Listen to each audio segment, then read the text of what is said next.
Hey everyone, Topher here. So earlier this year, my friend Eryk Michael Smith, he interviewed me for a Fox News article. He was asking my opinion on what I thought about the possibility of foreigners joining Taiwan's military. Now, I thought this was a really interesting subject, so I gave it a lot of thought.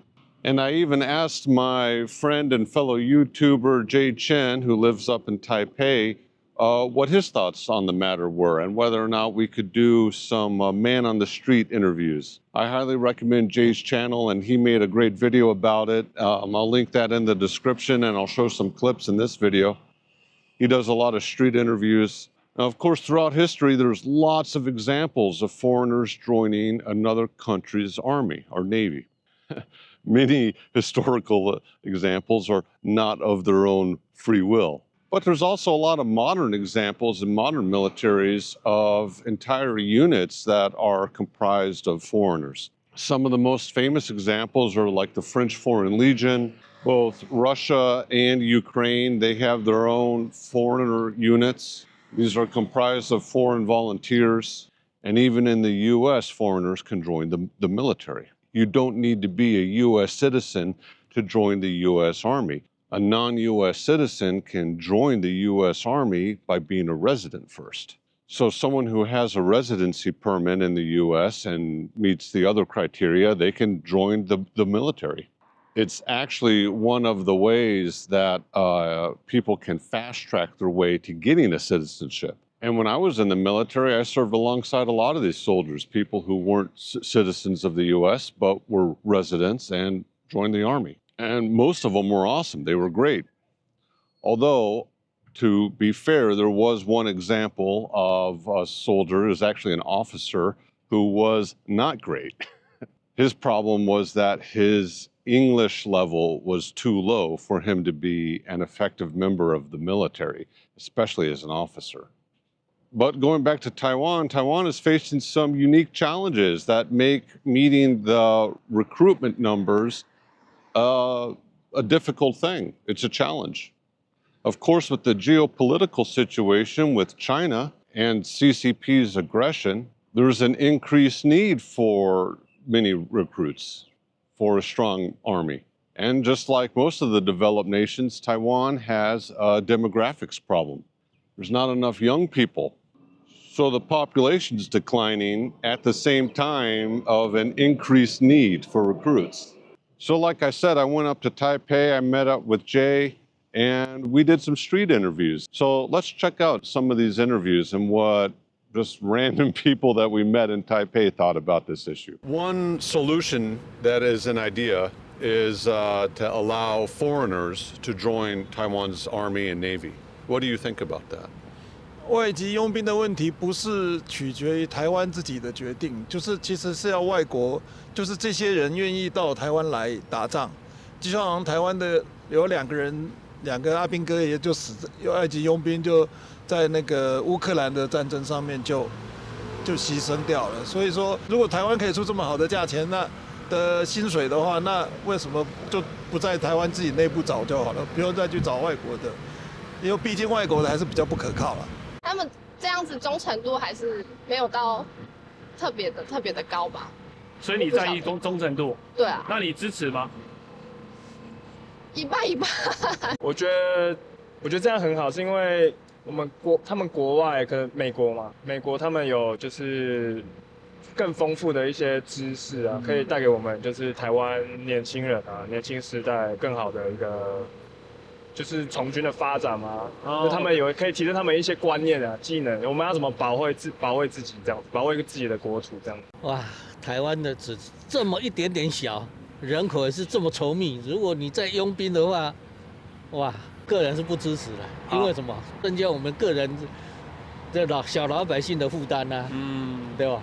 也是我们付钱嘛。对啊，那一定的啊，对不对？纳税人的钱啊，对。What about foreigners performing jobs in the military that are non-combat jobs? So things like mechanic or cook or supplies. 这个问题，我觉得基本上台湾缺的是打仗的能力，而不是这种后勤的这种力量。如果是缺这个后勤的力量，其实台湾也有很多人力可以做。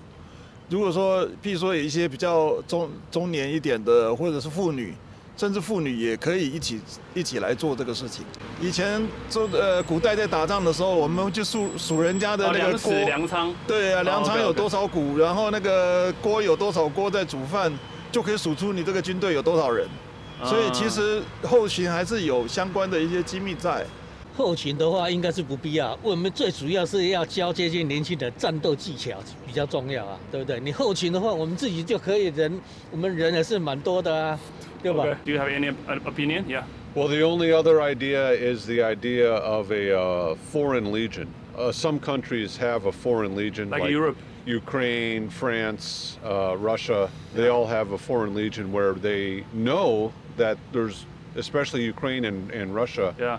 they're going to be in combat, Yeah. but they sign up to fight regardless. But it's everyone in the unit is a foreigner.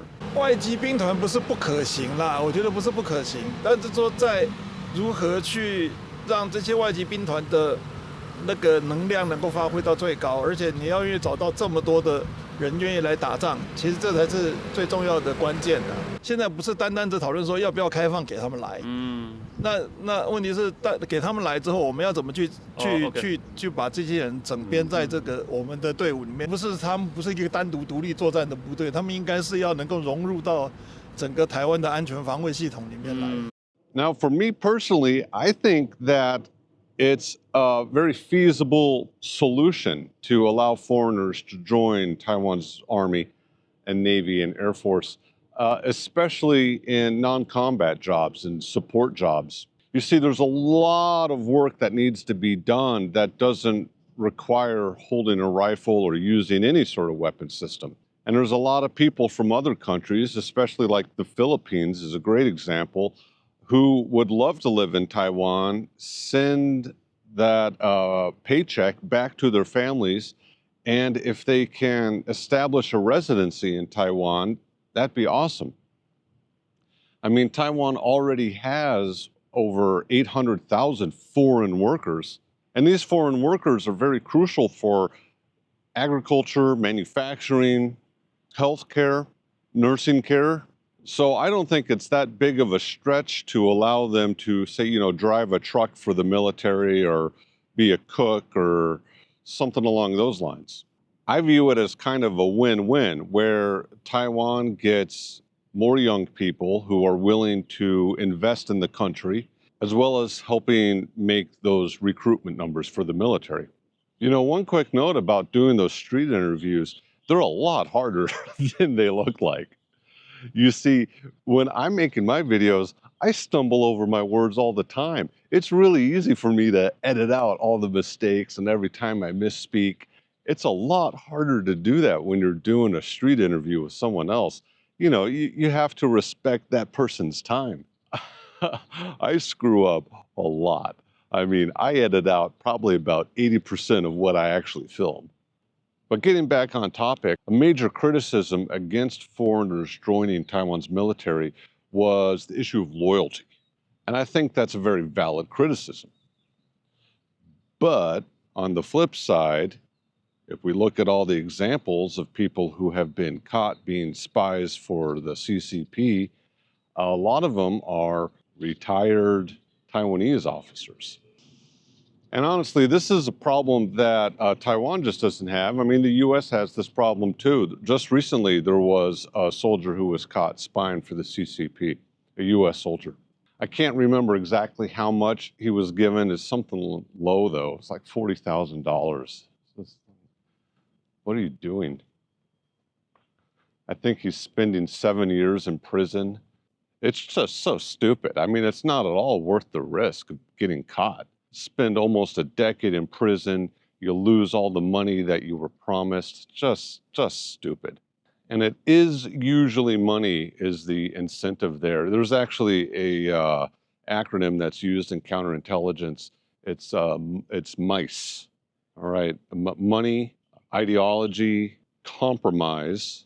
That's when the enemy has some embarrassing information on you or something like that, where they can compromise your ethics. And the E is ego. So money, ideology, compromised, and ego. So I'm interested to know what you think. Please leave a comment below. Do you think that Taiwan should establish its own dedicated foreign unit? Do you think that it would be a good idea to just let Taiwan integrate foreigners into the military, maybe under some incentives, like instead of 5 years before getting a permanent residency card, they could do it in 4 years, something like that? You know, one thing that I almost forgot to mention was the possibility of using mercenaries, mercenary groups, or private military companies, I think PMCs. There's also plenty of historical examples and modern examples of mercenaries being used around the world. Now, personally, I don't think this is a great option. I think it would be pretty expensive, and I think it would be difficult to find a mercenary group whose loyalty couldn't be influenced by the enemy's money. But it's still worth mentioning. It's another way that foreigners can aid Taiwan's military. What do you think? Mercenaries, a good idea? I don't think that's a great idea, but I'm interested in your opinion.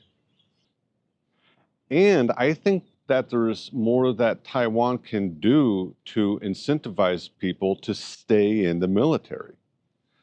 I mean, we already know that there's the 1-year conscription, but the problem is keeping people past that 1 year. And honestly, for the record, I think the 1-year conscription is a great idea. I know a lot of people, young people especially, think that it's going to be a big waste of their time. Sure, I get that. I understand what you're saying, but it gives you a lot of advantages, especially as a society. 20 years ago, I thought that the U.S. should have a mandatory service, a conscription service. But in peacetime, there's all sorts of things that the military could be doing. Maintaining roads, maintaining mountain trails, emergency rescue services during typhoons and earthquakes, medical services. They can make the burden on hospitals a little less. And that's for any society, not just Taiwan. So I personally think that a 1-year conscription is a great idea. You get a lot of networking that can happen. You learn a lot of valuable skills like first aid. It's super valuable to have half of your population understand basic first aid. That's huge. And understand how to organize quickly. That is huge. That is a massive advantage. But I think that there's steps that Taiwan can take to incentivize young people to make a career out of the military. Like, for example, as a U.S. veteran, I have access to guaranteed low-interest loans for a house or for a business. I also had a big part of my university, of my education, was paid for. So there's incentives like that that Taiwan can use, and possibly even things like issuing government bonds, you know, like long-term financial incentives, if that makes sense. I'm sure a lot of you out there have other really great ideas, so if you do, please leave them in the comments. So let me know, let's start a conversation about what incentives can be used, if foreigners should be allowed to join the military, what other steps can be taken to help boost recruitment numbers and what we call retention numbers. I'm really, really interested to hear your thoughts about it. So please let me know. And please check out Eryk's article and his podcast, Formosa Files. It's really interesting history podcast about all things Taiwan. And also please check out Jay Chen's channel. He's got a lot of really interesting street interviews. I found his channel to be super informative before I came over to Taiwan. If you're not subscribed, please consider subscribing and leave a like. It really helps the channel. And if you're interested in additional content, consider maybe becoming a channel member. It's not very expensive, and I try to make a members video every month. Anyways, that's all I have for today. Thank you so much for watching. Big thanks to my channel members. I'll see you.